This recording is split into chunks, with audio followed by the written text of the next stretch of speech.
Hola, ¿qué tal chicos? Muy buenos días, tardes, noches, dependiendo de la hora que estén visualizando este video. El día de hoy vamos a hablar del tema de generalidades, evaluación inicial y los principios de la reanimación neonatal. Dando un poquito de soporte, obviamente, a los temas que ya hemos avanzado a lo largo de estas clases de reanimación cardiopulmonar avanzada, vamos a comenzar a trabajar con lo que viene siendo la reanimación neonatal. En este tema es necesario identificar las destrezas y las habilidades de la reanimación avanzada neonatal. Hay que evaluar la adaptación fisiológica y patológica del nacimiento. La mayoría del texto obviamente lo podemos obtener y sobre todo reforzar del manual de reanimación cardiopulmonar neonatal, que igual les puedo dejar en la descripción del video para que lo consulten y lo descarguen para dar continuidad al conocimiento. Nos vamos a limitar mucho en cuanto a los temas mencionados, porque pues obviamente más adelante se va a cubrir con las clases siguientes. En cuanto a las generalidades, sabemos que es importante, o bueno, por qué el justificar el tener este tipo de conocimientos tanto en el área hospitalaria como prehospitalaria, y es que debido, por ejemplo, en México para el año 2019 se registraron por lo menos 2.09 millones de nacimientos, ¿sí? Alcanzando una tasa bruta de natalidad cerca de 16,8 nacimientos por cada 1.000 habitantes a nivel nacional, sobre todo ya esto con un enfoque hacia el año 2020. La necesidad prioritaria entonces ante esta presencia obviamente de la tasa de nacimientos nacional nos indica que obviamente todo recién nacido puede generar ciertos riesgos al momento del nacimiento. Dentro de las primeras 24 horas estos riesgos pueden conducir a la muerte del neonato, siendo las principales causas procesos infecciosos, asfixia, que igual la asfixia puede llevarnos a un estado de hipoxia o de encefalopatía hipoxémica, la prematurez del recién nacido, malformaciones congénitas que en su mayoría pueden no ser compatibles con la vida y algunas otras patologías asociadas. El manual nos indica, dentro de las generalidades, algunas preguntas detonantes con respecto al conocimiento que debemos adquirir. Por ejemplo, ¿por qué los recién nacidos requieren un enfoque de reanimación distinto al de los adultos? Sabemos que en el caso de los adultos, las principales causas de mortalidad van enfocados al entendimiento, tratamiento y rehabilitación de patologías cardiometabólicas. O sea, hablamos de pacientes que tienen obesidad, dislipidemia, cardiopatías hipertensivas, mixtas o que pueden ser isquémicas también, originadas por infartos al miocardio.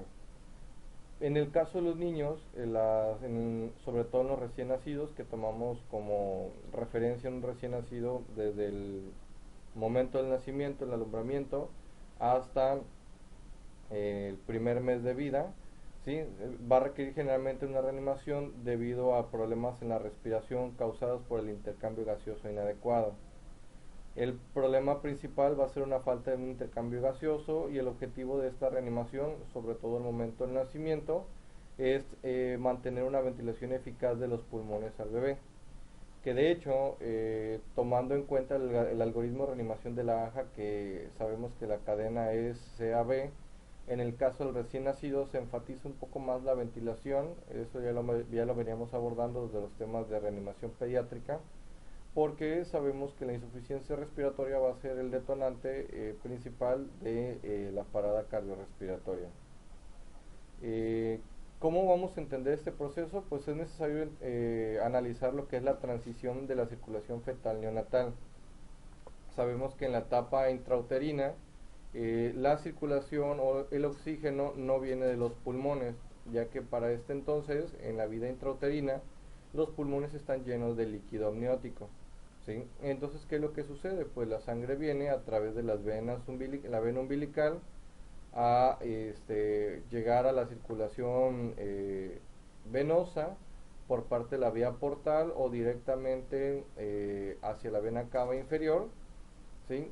Y obviamente llega aquí, ya lo habíamos comentado en el tema de cardiopatías, llega a la aurícula derecha y aquí pues hay una comunicación llamado también shunt, ¿sí? O cortocircuito fisiológico en el foramen primum, el foramen oval que se encuentra en el tabique interauricular. Hay otra comunicación en el tabique interventricular, el foramen secundum, y en el caso, por ejemplo, de aquí pues pasa más o menos 2/3 partes de la sangre oxigenada hacia la cavidad de la aurícula izquierda y de la circulación a la economía corporal, ¿no? El restante de ese tercio, de sangre oxigenada, eh, otro porcentaje va a ser recuperado a través del tabique interventricular y también del conducto arterioso, que tiene una comunicación entre las arterias pulmonares junto con la aorta, ¿sí? Que en algún momento pues también vimos que la persistencia puede estar asociada a cardiopatías cianóticas, ¿verdad? Como viene siendo la tetralogía de Fallot. Obviamente un muy mínimo porcentaje, menos del 5% de la sangre oxigenada, va a los pulmones con el objetivo de nutrir estas células para que continúen su desarrollo y crecimiento, ¿sí? El proceso de transición comienza al nacimiento cuando el bebé genera lo que es la exposición cefálica y comienza a llorar, ¿sí? O si ya salió, si fue expulsado y comienza con el llanto, de ahí la importancia de la estimulación táctil, que suele ser generosa, la mayoría no como lo veíamos antes en las películas, ¿no? Que le daban la famosa nalgadita al bebé para que llorara, forzarlos a llorar, no es tan necesario. El hecho de estimularlos un poco, frotarle la espalda, frotarles el pecho, es suficiente porque de por sí pues ellos ya están viviendo el estrés del nacimiento. Les estimulamos ahí a que comiencen con el llanto. ¿Cuál es el objetivo del llanto en el recién nacido? Prácticamente es que este mismo llanto vaya generando una aclaración o un aclaramiento de los pulmones, al generar un incremento en el PIB o en la presión positiva en la ventilación. Esto nos ayuda a que el mismo aire que va a estar respirando, que va a estar llorando, tosiendo, expulsando el líquido, vaya recorriendo, como vienen aquí en la imagen, el aire va recorriendo por cuestiones de presión positiva. Una parte puede ser expulsado, como les comentaba, por efectos de tos, ¿sí? Y el resto puede ser expulsado por efectos de reabsorción sistémica hacia tercer espacio, ¿sí? Este líquido al final, como es un líquido estéril, no genera ningún problema. El problema se asociaría en el caso de aquellos neonatos que generen una aspiración de líquido meconial, que sabemos que el meconio pues es la combinación del líquido amniótico con los desechos de excremento, sí, que puede tener el recién nacido, y pues obviamente esto puede formar focos sépticos a nivel pulmonar y trastornos en la ventilación que en el mismo algoritmo de reanimación viene muy acentuado. ¿Qué es lo que sucede entonces? La respuesta fisiológica a los niveles altos de oxígeno, porque sabemos que en la vida intrauterina la saturación de oxígeno es menor, ¿sí? El del recién nacido vemos que tiene un estado de hipoxia fisiológico adaptado.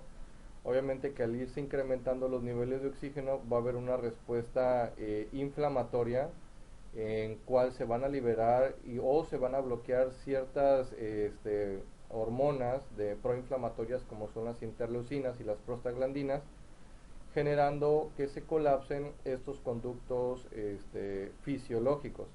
¿Cuáles van a ser los conductos fisiológicos que se van a venir colapsando por el incremento o el decremento de estas sustancias, como vienen siendo las prostaglandinas? Ante la ausencia de estas prostaglandinas se colapsa pues prácticamente lo que es las arterias y las venas pulmonares, perdón, las arterias y las venas umbilicales, ¿sí? Generando pues los remanentes o los ligamentos, el ligamento redondo, ¿sí? Los ligamentos arteriales. Y en el caso de las comunicaciones interauriculares o interventriculares, de igual manera generan un colapso por el incremento de la presión intracavitaria y además de la ausencia de esta hormona que es la prostaglandina. En el caso del ligamento del conducto arterioso, pues que también se vuelve al final un vestigio que es un ligamento, ¿no? Eh, y pues prácticamente esto ya generaría que la cavidad de la aurícula derecha no tenga comunicación, o que si existe una comunicación mínima pues se va a ir cerrando de manera fisiológica con el paso de los días, así que ya vemos que tiene un cierto límite en el periodo de la vida extrauterina para su cierre. Y pues la circulación ya tiende a ser la de la vida adulta, que es la cámara a la aurícula derecha, va al ventrículo derecho, la circulación de la sangre poco oxigenada va hacia los pulmones para oxigenarse, llega a la aurícula izquierda, ventrículo izquierdo, y ya de ahí a la circulación corporal. Eh, Dentro de la evaluación inicial de los pacientitos que vamos a recibir en la etapa del nacimiento, digo, esto ya lo vimos en el tema de urgencias médico-quirúrgicas 1, lo que vino abordando, bueno, lo que les platiqué sobre ¿cómo se llama? El trabajo de parto, ¿sí? La fisiología del embarazo, el trabajo de parto y la atención del recién nacido.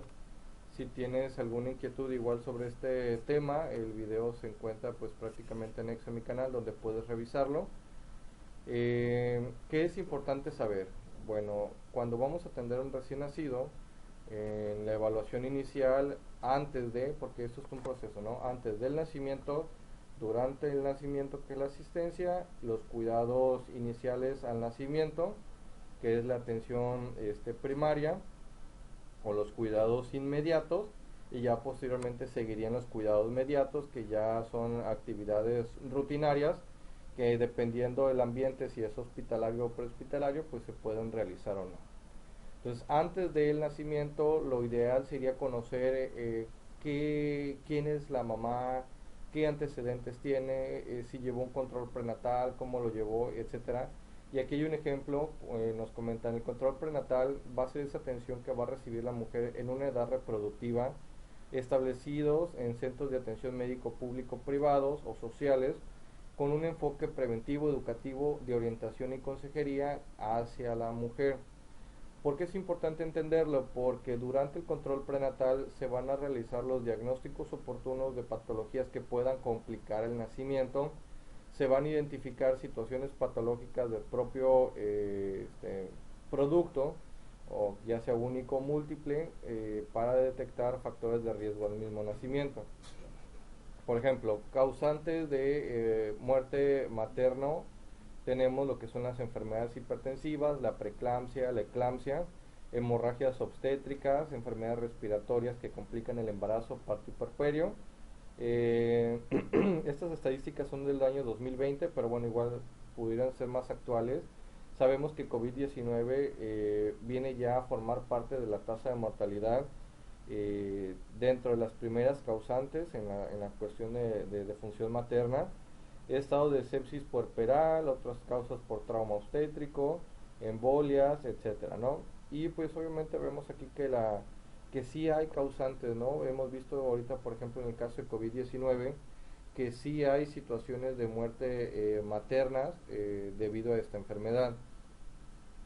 Se define entonces una muerte materna por la defunción de una mujer en estado de embarazo o dentro de los primeros 42 días siguientes a la terminación del mismo, donde de manera independiente de la duración y el sitio del embarazo puede estar relacionada alguna causa que lo agravara por sí misma, o su atención que haya hecho algún agravante, pero no por causas accidentales o incidentales. ¿Sí? Entonces sí es importante aquí tener en cuenta esta situación, porque nos favorecería el entendimiento de por qué a lo mejor nuestro bebé va a necesitar reanimación.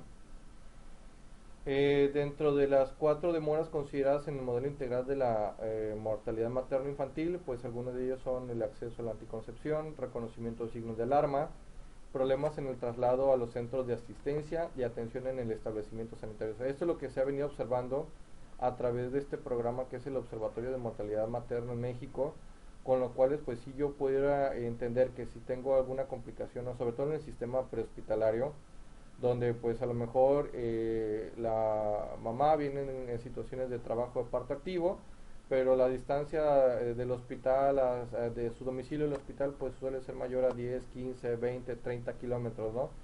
Llámese en el caso, por ejemplo, aquí de la zona conurbada de Colima, Villa de Álvarez, donde sí los hospitales en la zona conurbada pues quedan a escasos 10-15 minutos, pero ya hablando en las zonas donde las localidades quedan un poquito más retiradas, este, Comala, Xochitlán, La Caja, etcétera, ¿no? Donde sí las situaciones de traslado, o igual pueden ser Tecomán, Almería, situaciones en zonas rurales o comunitarias, donde las vías de comunicación son un poquito más complicadas de poder transportar a los pacientes, o que inclusive existan los medios para poder realizarlos.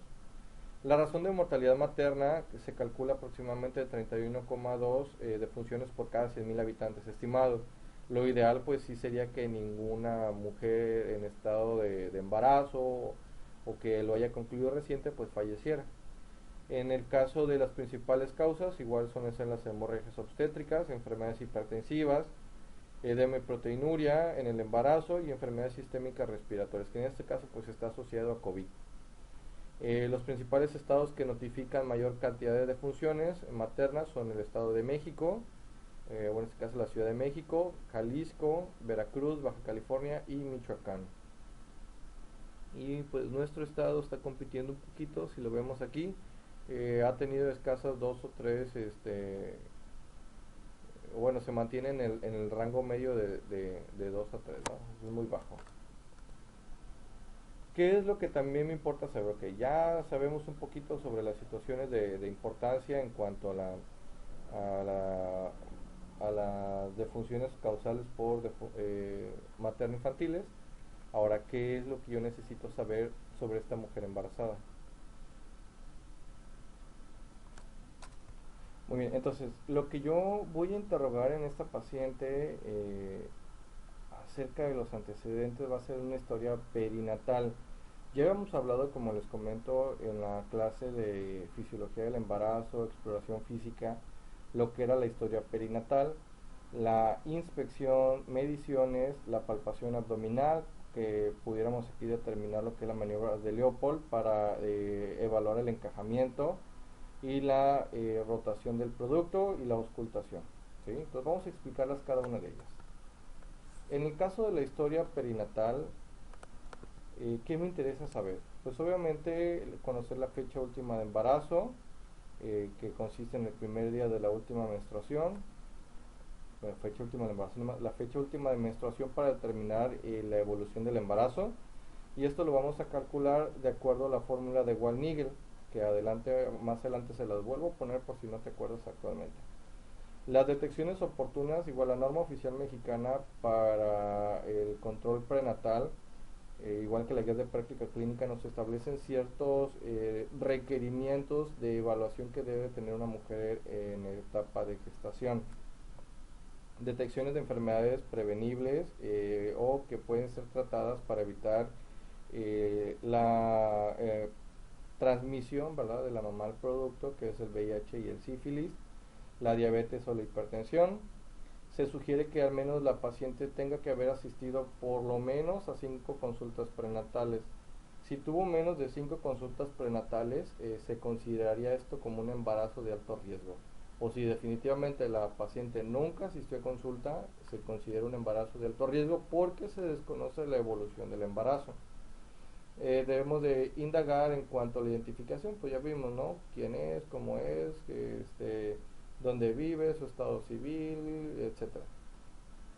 La edad, igual las mismas guías nos indican que las pacientes menores de 20 años, o bueno, en sí las menores de 18 años, por cuestiones de prematurez en el desarrollo del aparato reproductor, y aparte por las cuestiones socioambientales, se consideran embarazos de alto riesgo. También, por ejemplo, si son mayores de 40 a 45 años, que ya están en la etapa de madurez o postmadurez, ya se consideran también embarazos de alto riesgo. Antecedentes familiares, hablamos, por ejemplo, si abuelos, padres, hermanos, tíos, hijos o pareja padecen o padecieron alguna enfermedad crónica, ya sea transmisible o no transmisible, como puede ser tuberculosis, diabetes, hipertensión, preeclampsia, eclampsia, etcétera, ¿no? Igual en el aspecto personal, a los antecedentes patológicos, antecedentes personales no patológicos o patológicos, y los antecedentes ginecobstétricos, que en el caso de los ginecobstétricos evaluaríamos qué número de embarazo es, si es el primero, segundo, tercero, cuarto, quinto, sexto, los anteriores embarazos, qué intervalos tienen de diferencia, si hubo abortos previos, en este embarazo cómo se ha transcurrido, si ha habido amenazas de parto prematuro, amenazas de aborto, sangrados, infecciones, ¿sí? Si los anteriores embarazos tuvieron complicaciones, cuáles fueron, tratar de describirlas un poquito para determinar si posiblemente este embarazo o la resolución de este embarazo también me vaya a generar factores de riesgo. Patologías concomitantes en el embarazo, sobre todo si están asociadas, por ejemplo, a toxicomanías, si es fumadora, tomadora, si se droga, la diabetes gestacional, por ejemplo, que puede producir trastornos en el desarrollo, partos prematuros, alteraciones en el peso del paciente, la hipertensión gestacional que puede producirnos ya sea de manera agudizada lo que es la preeclampsia o la eclampsia, entre algunas otras patologías propias del embarazo. La evolución del embarazo actual, pues cómo ha transcurrido, si le han hecho exámenes de sangre, ecos, lo ideal se aconseja que se haga un ultrasonido por cada mes, siempre y cuando no haya alguna necesidad para realizarse de manera más corta en los periodos. Y pues las determinaciones de glucosa, las determinaciones de enfermedades transmisibles, y pues también si se ha aplicado, por ejemplo, el esquema de inmunización, ¿verdad?, del embarazo, la TDPA, la vacuna de influenza, la vacuna de tétanos, ¿sí?, entre algunas otras que requieran pues el esquema necesario. Bueno, el cálculo de la edad gestacional se determina de acuerdo a la regla de Wall-Nigel, eh, con la fecha última de regla, que sería el primer día de la última menstruación, más 7 días menos 3 meses, o la regla de Wall, que es la fecha última de regla más 10 días menos 3 meses. Aquí pues cualquiera de las dos son fórmulas muy aceptables, y pues ustedes pudieran aplicarlo con esos ejercicios que tenemos aquí presentes, más o menos el cálculo, ¿no? Viene aquí la fórmula para hacer el despeje adecuado. Y por ejemplo, si la última fecha de regla fue el 25 de noviembre del 2020, ¿cuándo sería la fecha probable de parto? O bueno, ¿cuándo fue la fecha probable de parto? ¿No? Porque bueno, ese es un ejercicio que hicimos el año pasado y lo determinamos. Bueno, son de acuerdo a la regla de Nigel, son 25 más 7 días, sería el 25 de noviembre. Hoy buscamos el calendario.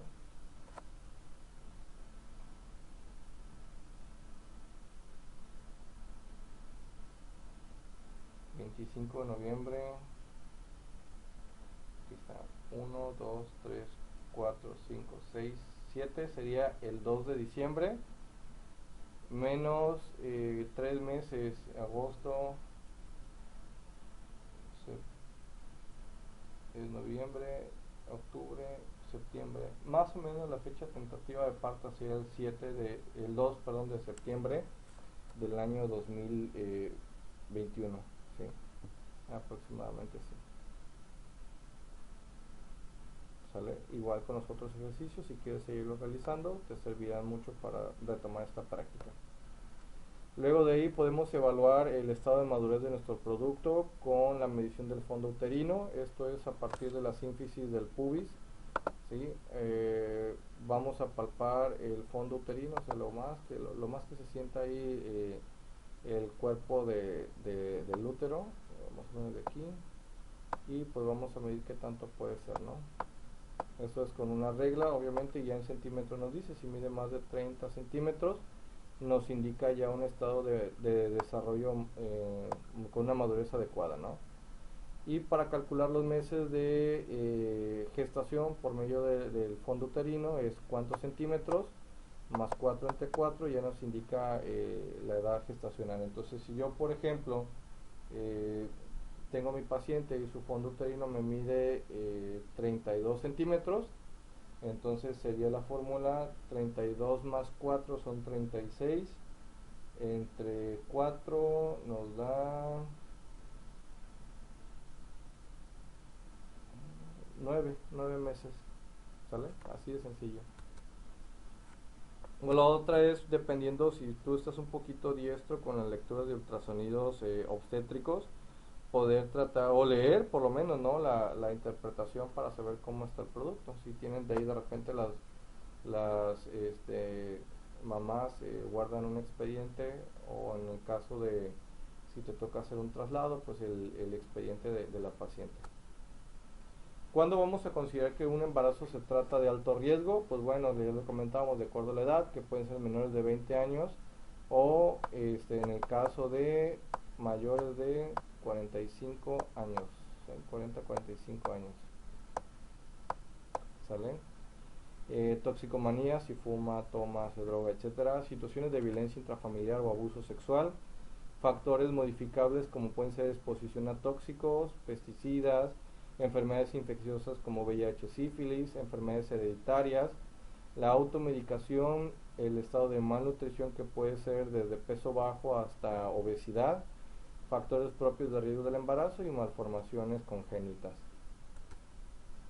La semiología propia, por ejemplo, yo identifiqué cómo es el dolor, el examen de la madre, pues pigmentación, volumen, etcétera, la piel, signos de alarma obstétrico, que estos los podemos identificar, a lo mejor nos hablan porque, oye, ¿sabes qué? Pues empezó con sangrado transvaginal abundante, trae dolor, contracciones uterinas no son muy frecuentes, el hecho de presentar cefalea, edema nos indica aquí prácticamente preeclampsia, la salida de líquido transvaginal y la disminución de los movimientos fetales, pues ya ahí nos habla de datos. Esto es como de manera preventiva. Oiga, señora, usted está embarazada, esos son los datos por los cuales hay que acudir a urgencias o llamar a una ambulancia. ¿Sí? O si ya estamos tratándole de manera hospitalaria, pues son datos que nos van a indicar ahí alarma ante una situación pues muy patológica o inminente. Medición de la proteína.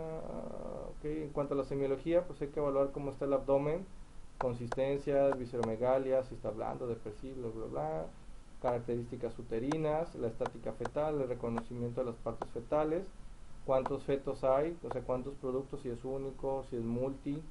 Hay que realizar la maniobra de Leopold para evaluar ahí el encajamiento, que recuerden que este se realiza a partir de la semana 32 o 36. Y pues bueno, el otro detalle viene siendo las maniobras mesuradas de Pinar, que igual ya lo detallamos en la sesión anterior.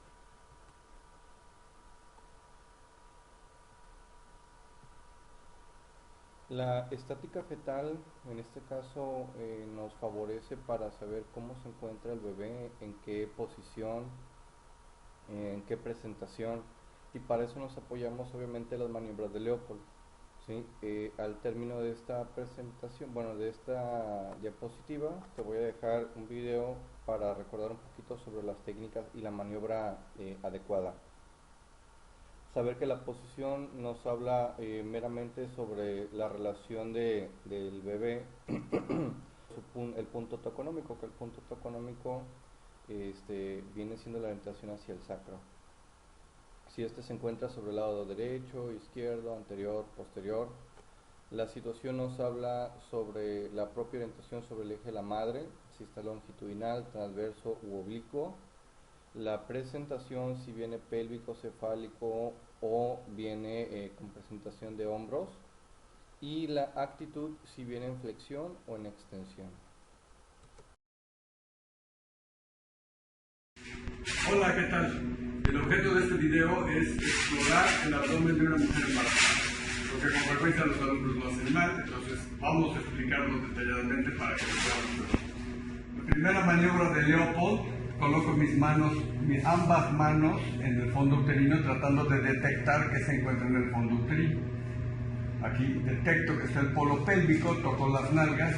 Segunda maniobra, me voy por los bordes del útero tratando de localizar dónde se encuentra el dorso y dónde se encuentran los miembros pélvicos. Aquí lo encuentro liso, esta es la espalda del bebé y al final de la espalda se encuentra el hombro, importante para que yo detecte la frecuencia cardíaca fetal. Tercera maniobra de Leopold, con una sola mano busco mover la cabeza del bebé para detectar la cabeza del bebé y le estoy moviendo.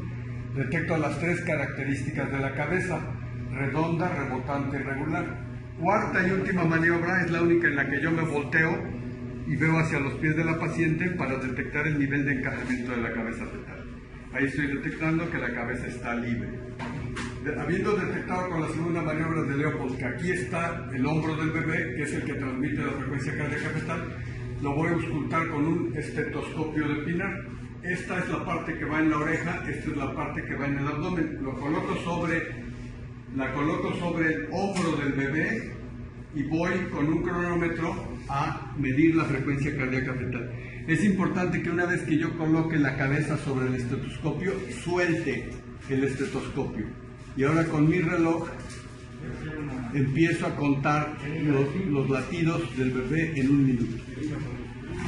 Perfecto, 154 latidos por minuto.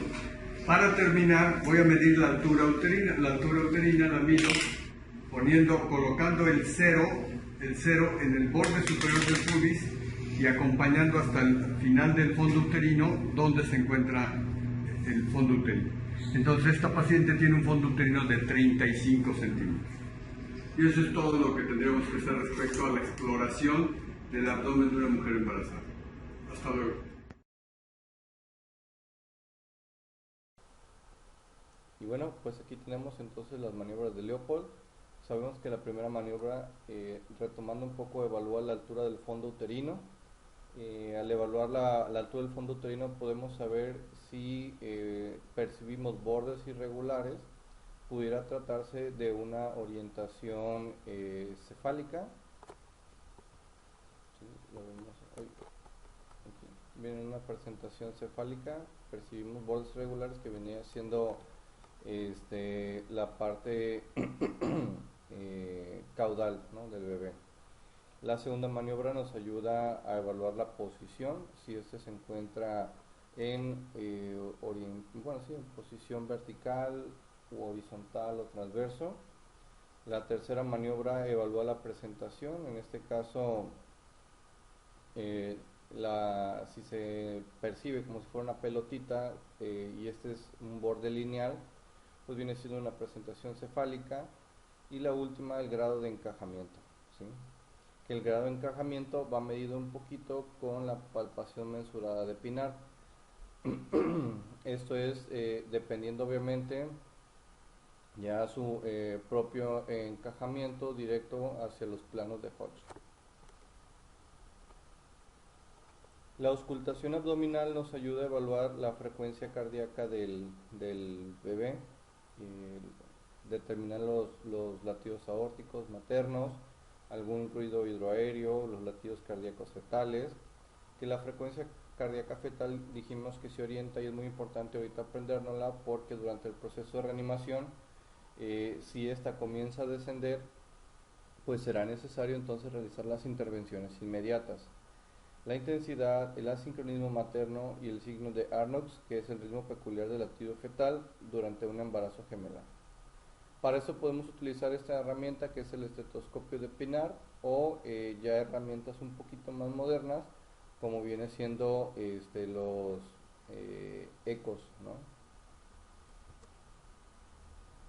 Las fases de trabajo de parto pues ya las conocemos, que viene siendo una fase latente, activa, descenso, expulsión y el alumbramiento, y cada una de ellas pues tiene su propio proceso, sobre todo si la madre es primigesta o es multigesta, ¿sí? Aquí ya vemos que puede tardar de entre 12 horas hasta 18 horas en el proceso del estadio latente, que es cuando comienzan los dolores del trabajo de parto. En cuanto a la semiología y el tacto vaginal, pues eso depende prácticamente si es previo a la atención del recién nacido o si nos toca atender la parte del puerperio inmediato. Igual los planos de Hodge para ir evaluando lo que es el descenso y la rotación interna del bebé al momento de pasar por el canal de parto. En cuanto al momento de poder hospitalizar a una mujer en trabajo de parto activo, pues ya lo dijimos, se define el propio trabajo de parto activo cuando hay una actividad uterina regular, contracciones de 2 a 4 en 10 minutos, acompañado con el dolor en hipogastrio, cambios en el borramiento cervical mayor al 50% y una dilatación mayor a 4 centímetros. Entonces, ¿qué vamos a hacer? Ya tengo a mi paciente, una mujer, ya determiné los factores de riesgo del interrogatorio, pues ahora es momento de prepararme para recibir al bebé, ¿sí? Lo idóneo, lo ideal es que para recibir un bebé pues necesito una fuente de calor radiante o campos y compresas calientes. En nuestra práctica, por ejemplo, nosotros lo que poníamos, esta es una cama radiante, esto que tenemos aquí. Esta camita radiante nos permite tener una superficie sólida, blanda, que nos apoya al momento de realizar la reanimación básica o avanzada. Aquí arriba tenemos el calentador. Bueno, esto es un calentador que emite calor de manera radiante, ¿sí? Tenemos aquí los sensores de evaluación, el pulso oxímetro, un termómetro, ¿sí? Y aquí podemos ir calibrando, pues más que nada ajustando la temperatura. En las charolas podemos tener material de reanimación, compresas, pañales, lo que se necesite. Lo ideal también es tener nuestro BBM de 500 a 750 mililitros, que bueno, no aparece aquí la imagen, pero sí sería conveniente. La mascarilla neonatal para la ventilación, la perilla de hule, una sonda de alimentación, de aspiración de meconio, de succión, los laringos que pueden ser desde el 0, 0, 1, 2, ¿sí? Por si fuera un bebesaurio, oxígeno, solución fisiológica, adrenalina, estetoscopio, gasas, cinta, tubos para toma de sangre, eso es directamente ya en el hospital, una jeringa y el oxímetro de pulso. ¿Qué se necesita además de eso? Bueno, los equipos de reanimación en estas cuestiones genéricas debe de tener un líder y este líder debe de delegar las actividades a su personal ya asignado. Generalmente son de 1 a 2 personas porque si se fijan, o bueno, si recuerdan, el trabajar más de 3 o 4 en una cama radiante puede ser un poquito más complicado. Hay que conocer el entorno, hablando del sistema hospitalario o prehospitalario, sobre todo para saber con qué recursos contamos, poder anticipar algunas necesidades, el uso de la información disponible, que esto lo vamos a obtener hablando del sistema prehospitalario desde que se va disponiendo la ambulancia, ¿verdad?, para prestar el servicio, y en el caso del hospital, pues desde que se realiza el interrogatorio materno cuando la mamá llega a urgencias. Anticipar y planificar cualquier necesidad. Pues mira, es un parto, es multigesta, sabemos que va a ser es un parto de alto riesgo, entonces necesitamos cierta cantidad de aditamentos que van a ser utilizados de manera rutinaria o que en caso de emergencia estén disponibles. Delegación de tareas, pues igual el líder debe tener la capacidad y la experiencia para poder asignar a las personas que se especialicen, ¿verdad? Por ejemplo, en manejo de la vía aérea, en la succión, en el pinzamiento del cordón umbilical, en los cuidados inmediatos y los cuidados mediatos. Y bueno, la comunicación, esto es muy repetitivo, claro y eficaz, sobre todo. Recordar que eso se viene viendo desde el soporte vital avanzado adulto. La comunicación siempre es de vital importancia, sobre todo para transmitir y retroalimentar los mensajes, además de las indicaciones, y que pues estas sean acatadas de manera oportuna, con respeto, ¿sí?, con eficacia y obviamente pues con una madurez emocional para poder asignar las tareas, dar las órdenes, ¿sí?, todo de manera con respeto. Muy bien, nuestro bebé pues prácticamente está por nacer o está en ese proceso de transición en lo que están haciendo. Debo de preguntarme estas 4 inquietudes para determinar si va a ser un parto o se va a considerar un parto de alto riesgo. Para empezar, ¿cuál es la edad de gestación? Si es un embarazo de término, es un embarazo de pretérmino, es un embarazo de parto prematuro, ¿sí? Al momento del proceso expulsivo hay sangre, el líquido amniótico es claro, hay meconio, ¿sí?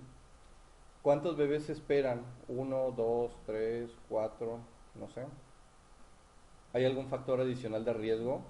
La mamá es hipertensa, tiene preeclampsia, diabetes gestacional, toxicomanías, ¿sí? Todo lo que ya vimos en el interrogatorio anterior se resume en estas cuatro preguntas. Embarazo de término, el líquido amniótico cómo es, cuántos bebés esperan, hay algún factor de riesgo adicional, ¿sí? Y pues obviamente cuando el bebé va naciendo va a generar un proceso de transición que ya lo vimos hace un momento, ¿no? Va a salir por el canal de parto, va a empezar a llorar, se empieza a poner, de estar pálido, empieza a agarrar colorcito y pues ya, lo entregamos a la madre, ¿no? Con los cuidados asignados ahí inmediatos. Pero ¿cómo voy a determinar si realmente ese proceso de transición no se llevó de manera adecuada? Porque voy a ver que mi paciente comienza con datos de dificultad respiratoria o insuficiencia respiratoria, su corazón empieza a latir muy lento o muy rápido, si dijimos que lo normal era de 120 a 160 latidos por minuto, el tono muscular se encuentra disminuido, baja saturación de oxígeno y la presión arterial también baja. ¿Cómo lo voy a evaluar? Pues bueno, para empezar eso lo podemos hacer con el triángulo de la evaluación pediátrica, su apariencia, trabajo respiratorio y circulación.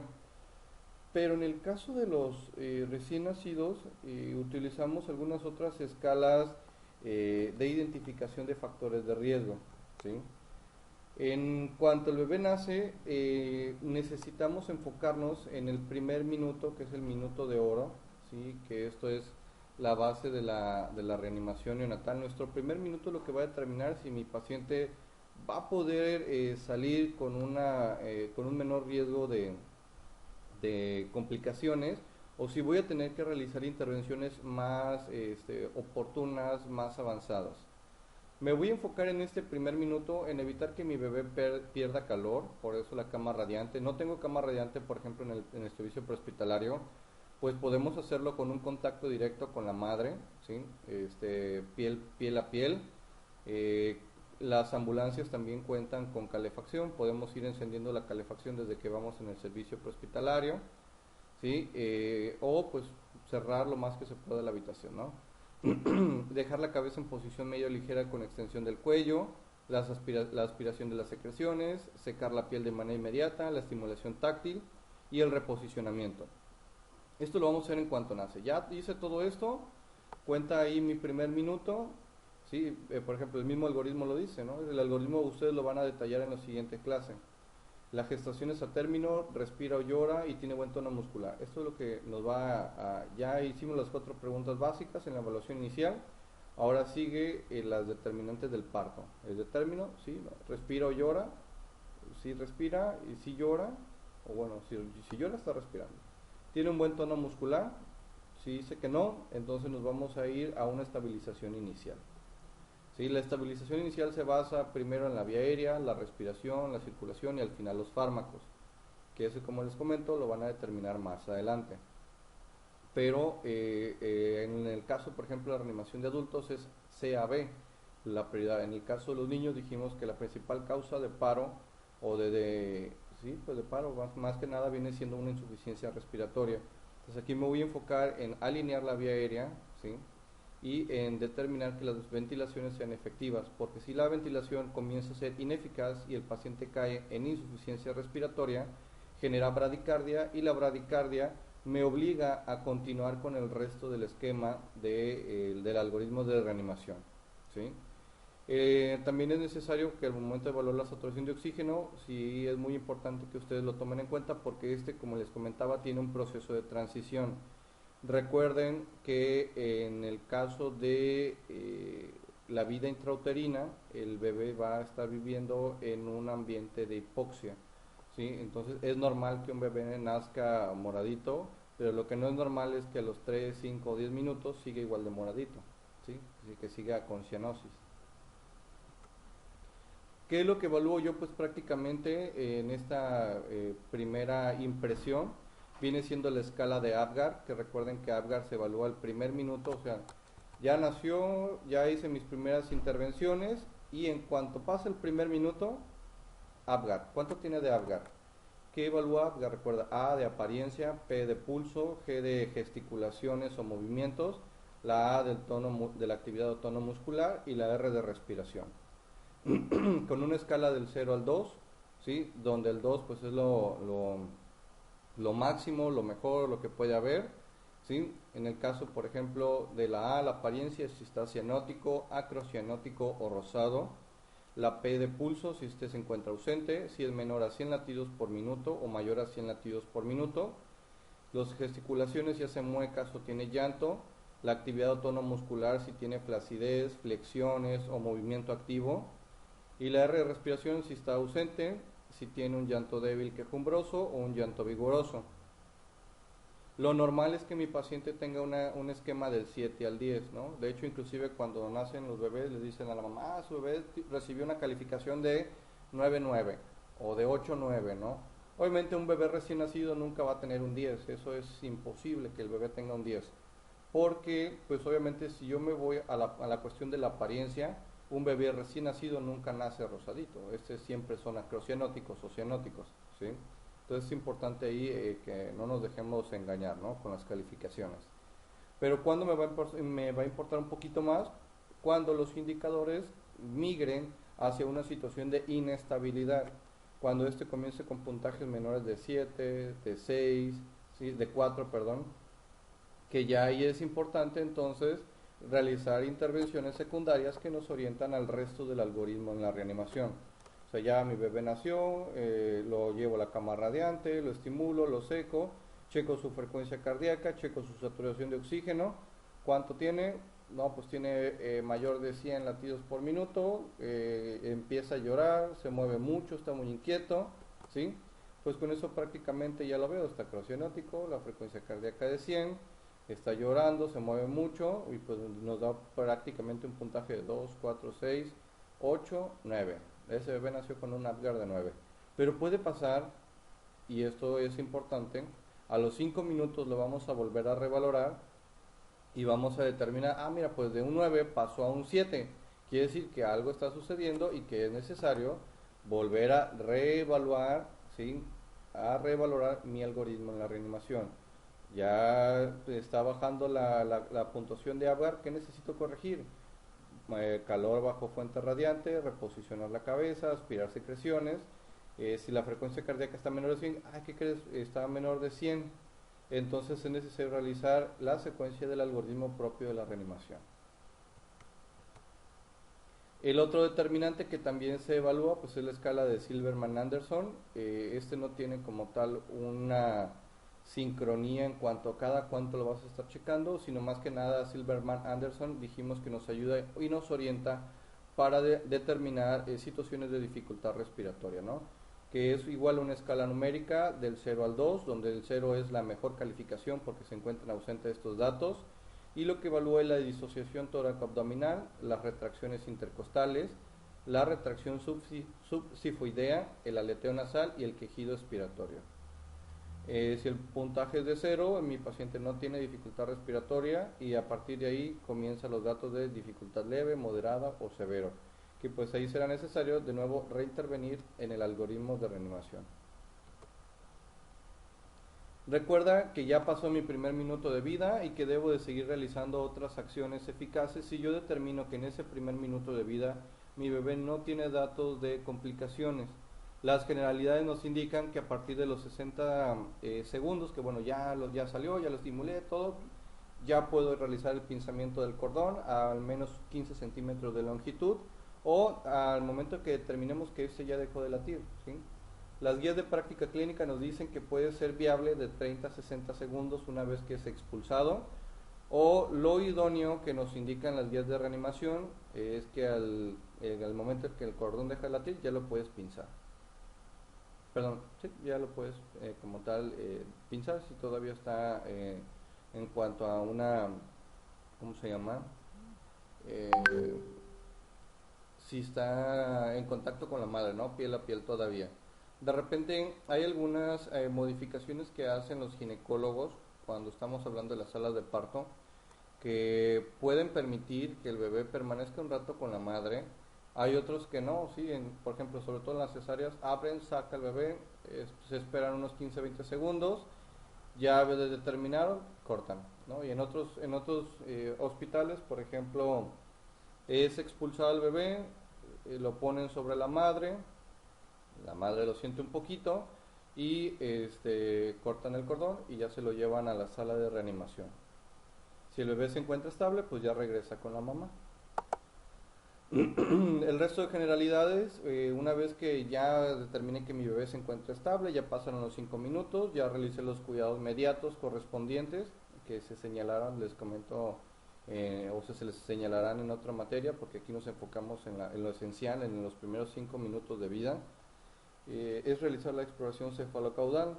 Aquí la exploración cefalocaudal nos orienta al estado neurológico, detectar malformaciones, evaluar el estado de madurez con la escala de Capurro, determinar la permeabilidad orogástrica, que bueno, esto sabemos que ya la guía de práctica clínica nos dice que no es algo que se haga de manera rutinaria, pero en algunos hospitales sí los pediatras lo hacen rutinarios, donde insertan la cánula orofaringea, realizan un lavado gástrico, si todo está bien y si el bebé, por ejemplo, empieza con datos de hipoglucemia, también la cánula nos va a servir para realizar las primeras alimentaciones o cargas de volumen glucosado para mejorar la glucometría capilar. Evaluar los campos torácicos, cardíacos, los diámetros, ¿verdad? Cefálico, torácico, abdominal, longitudinal, pie. Evaluar la permeabilidad del ano, si el bebé hace pipí, popó en ese momento. Todos los detalles que genera el estrés y el proceso de transición de nacimiento son evaluados en este momento. ¿Sale? Si no hay ninguna otra inquietud, pregunta o duda que puedan dejar en sus comentarios, nos veremos pronto.